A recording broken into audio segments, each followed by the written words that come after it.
সাতক্ষীরায় মনোনয়ন বঞ্চিত প্রার্থীর সমর্থনে সড়ক অবরোধ ও হরতাল পালন। সাতক্ষীরা ৩ আশাশুনি কালীগঞ্জ আসনে বিএনপির মনোনয়ন বঞ্চিত হওয়ায় গরিবের ডাক্তার হিসেবে পরিচিত অধ্যাপক ডাক্তার মোহাম্মদ শহীদুল আলমের সমর্থনে সড়ক অবরোধ ও হরতাল পালন করা হয়েছে। মঙ্গলবার সকাল ৬টা থেকে বেলা ১২টা পর্যন্ত সাতক্ষীরা কালীগঞ্জ প্রধান মহাসড়কে স্থানীয় নেতাকর্মী ও সমর্থকরা সড়কে অবস্থান নিয়ে টায়ার জ্বালিয়ে অবরোধ ও বিক্ষোভ কর্মসূচি পালন করেন। এ সময় যান চলাচল বন্ধ হয়ে যায় এবং সাধারণ মানুষের ভোগান্তি বাড়ে। বিক্ষোভকারীরা অভিযোগ করেন, আমাদের ছেলে মেয়ে বাচ্চা কাচ্চা সব নিয়ে এসেছে, আমরা খাওয়া দাওয়াও করিনি। আগে আমরা এই 17টা বছর যে নির্যাতন যন্ত্রণা ভোগ করতে পেরেছি, তা আজকে আমরা এই যন্ত্রণাটা ভোগ করতে পারবো না। আমাদের একমাত্র শহীদুল ভাইয়ের জন্য আমরা সবকিছু করতে পারি, জীবনও দিতে হয়, আমরা তাও দিতে রাজি আছি। অধ্যাপক ডাক্তার শহীদুল আলম দীর্ঘদিন ধরে সাধারণ মানুষের পাশে থেকে মানবিক সেবা দিয়ে আসছেন, কিন্তু তাকে মনোনয়ন না দিয়ে অন্যকে প্রার্থী করায় দলীয় নেতাকর্মীদের মধ্যে ক্ষোভ সৃষ্টি হয়েছে। এ সময় তারা ডাক্তার শহীদুল আলমকে পুনরায় মনোনয়ন দেওয়ার দাবিতে স্লোগান দেন এবং কেন্দ্রীয় নেতৃবৃন্দের দৃষ্টি আকর্ষণ করেন।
মানুষ পাঠাক, তিনি তার সরকারি যে প্রশাসন আছে বা যা আছে তিনি এখানে পাঠাক, তিনি দেখুক যে হাজার হাজার জনগণ আমাদের ডাক্তার শহীদুল আলমের জন্য এখানে আছে।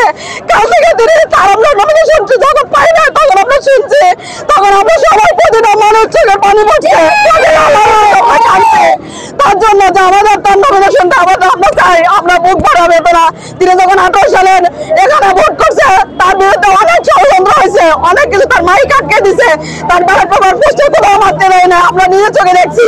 আমরা কোথাও তার নিয়ে একটা কথা বলতে পারি নাই, কারণ তারা এখানে আমলিগ হাজির যারা ছিল তারা তাকে খোলা মাঠে কখনো তার কোনো ইয়ে করতে দেয় না, কোনো প্রোগ্রাম।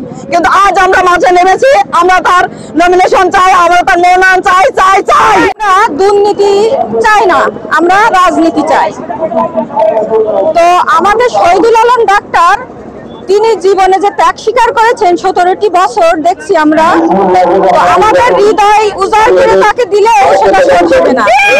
তো আমার প্রথম কথা আর শেষ কথা একটাই, সেটা হচ্ছে কত টাকার বিনিময়ে এই নমিনেশন দিয়েছে। আমরা সবাই দরকার হলে টাকা দিয়ে নমিনেশন কিনে নিয়ে আসবো তার জন্য, আমরা সবাই তার জন্য নমিনেশন কিনতে চাই। আমাদের শহীদুল ডাক্তারের টাকা লাগবে না, আমাদের টাকা দিয়ে আমরা কিনে আনতে চাই, তাকে আমরা দেখতে চাই।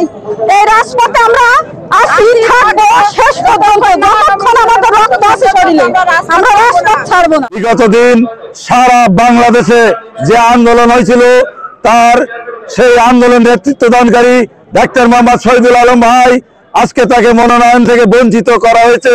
এতে কালীগঞ্জ এবং আশাশুনিবাসী ক্ষুব্ধ, এবং এমন একটি মানুষকে মনোনয়ন দেওয়া হয়েছে যে বিএনপির সাথে কখনোই ছিল না। সে জামাতকে প্রতিষ্ঠিত করেছে।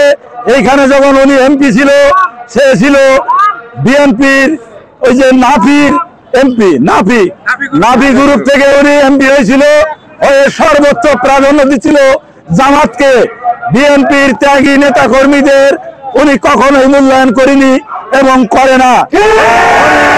বিগত দিন আওয়ামী লীগের দোসর হিসাবে প্রতিষ্ঠিত লাভ করেছে। তার উদাহরণস্বরূপ আপনারা দেখবেন